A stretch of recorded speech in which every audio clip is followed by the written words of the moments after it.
Hi, this is my January update for the orchids, and I do have a few spikes, new spikes, and the most exciting one is that spike on my chysis. So I basically didn't realize that they would spike on the bulb that just started to grow. So this is a totally new growth, and when I saw a little knobbing coming out of there like this one, I thought that maybe it's a second growth is growing from within the growth. I thought, oh, that's weird. But then two people confirmed that it is a spike indeed. Margaret East and Gabrielle Carson. They have experience with these plants. So yeah, I have a spike. That's very exciting. The thing is, I don't know which chysis exactly it's spiking. I have two chysis laevis and bractescens, and I mixed up labels, so I don't know which one is this one. But the second one, okay, can you see it? See, there is a new growth on the second one. I have second one on the other side of the tank, and yeah, there's new growth too. So I don't know yet if that one will produce the spike. We'll see. This one is too small yet to see. But, well, at least one is spiking. I'm happy. And I guess when we see the flowers, it will be clear which species it is. Then I will need to make a label for it. And I still have my Phalaenopsis ambiensis blooming, and a fragrance is abundant there. This one is like very long lasting blooms. And another one right there, a little bloom, just appeared just recently. So it's still not properly opened yet, but that one is fragrant too. That one has a little bit more citrusy fragrance than ambiensis. So those are nice Phalaenopsis hybrid species and hybrid to have, because I lost the focus, because they bloom easily and they're long lasting. And now I have this huge spike on my catasetum saccatum, which are just ready to open. See, I think this one is like, this bud is almost ready to open. They're really dark. They're not as big as catasetum tenebrosum, but there's many. There are 13 buds, and they're dark, and the spike grows very weirdly. It's not broken. Like, I didn't break it or anything. It was growing up, following the light, I guess. But then at some point it decided to like change direction and started to grow like down. So now that's the spike. See, it's very weird, but I didn't do anything for that. I don't know, maybe just realized that there's too much light up there and changed direction. I don't particularly like it, but there's nothing I can do about it. So I'm waiting for them to open. I'm really curious what they're gonna look like. But they look very cool as buds too.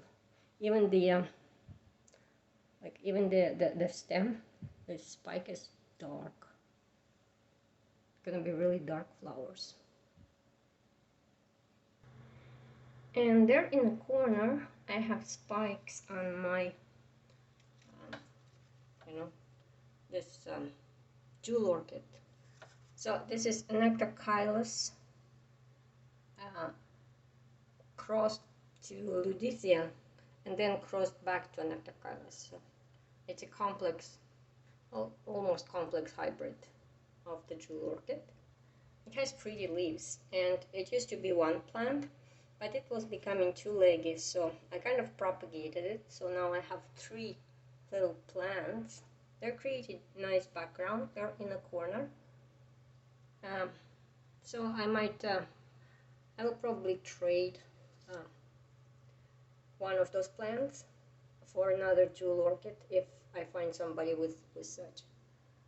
Because I want to collect more of jewel orchids. I think they would look nice in a tank in between green leaves, creating a little pattern.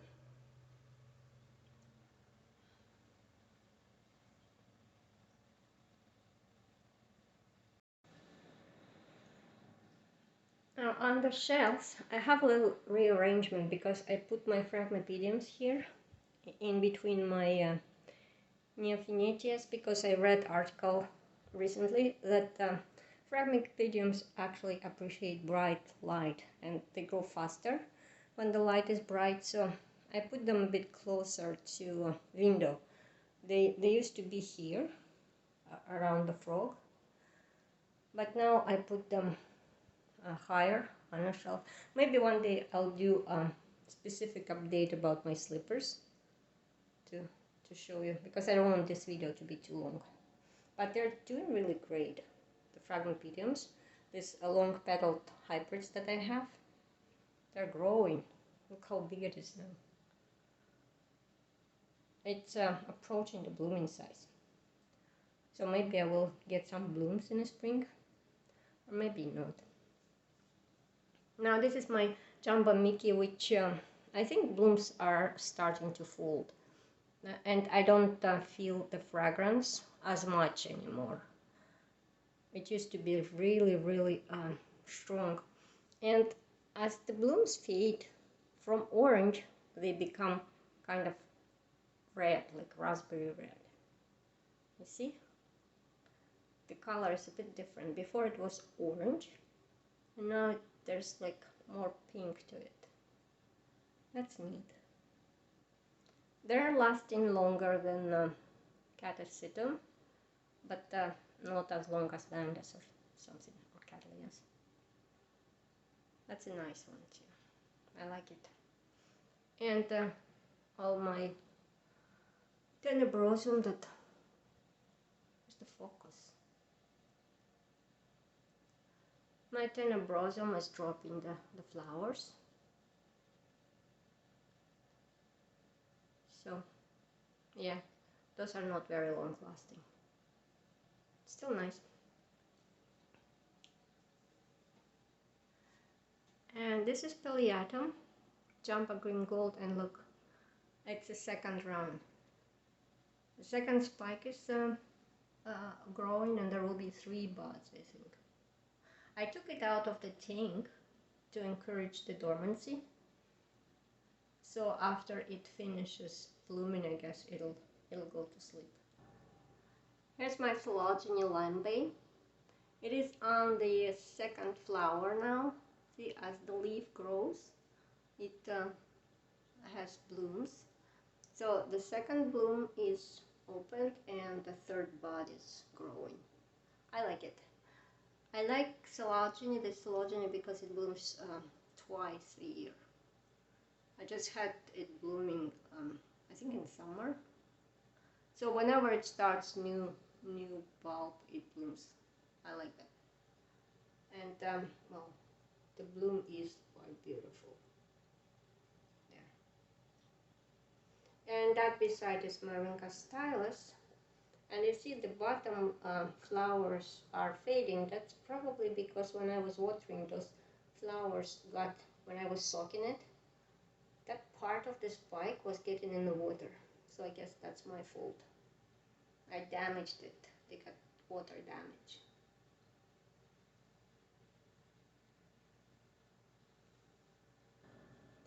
Now my cattleys are, well, they're alive, which is good.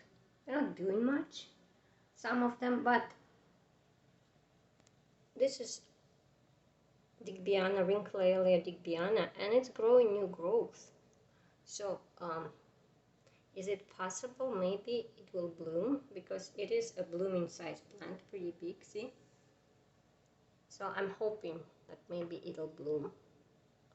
It's getting a lot of light here, and a lot of sun when the sun shines. It's now, there's not much sun at this moment, but when it's sunny, this is really bright spot. So hopeful for the blooms on this one.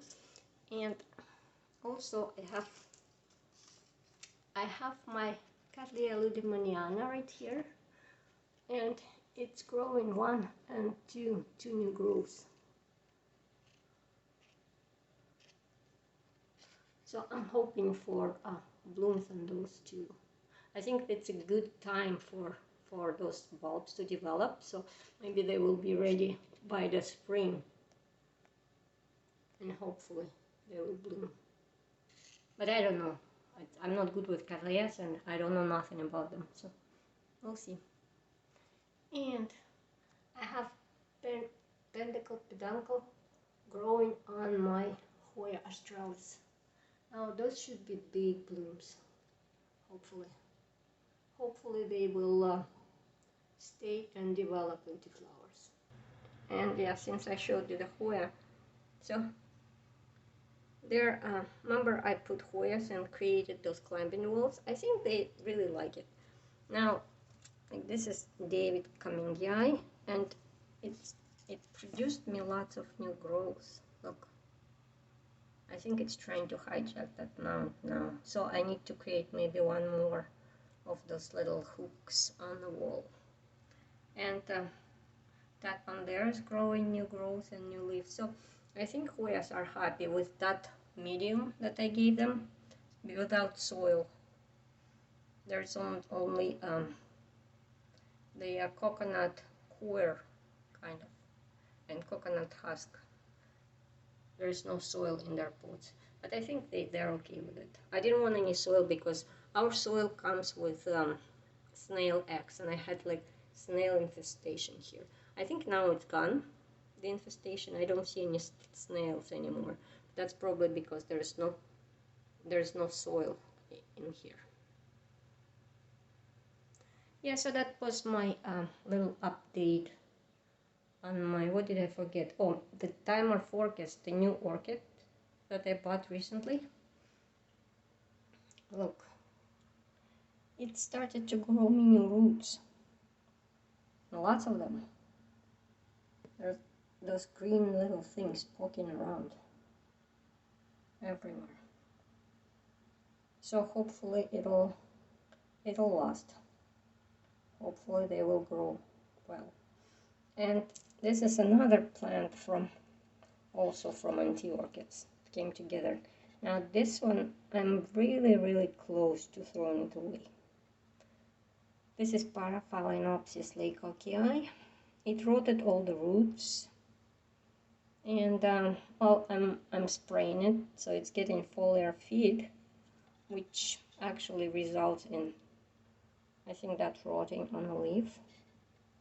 Even though I turned it to a fan, so it kind of, oops, it dries out after spraying, but yeah, it does not produce any root. It's like one of those plants that almost feels like doesn't want to be saved.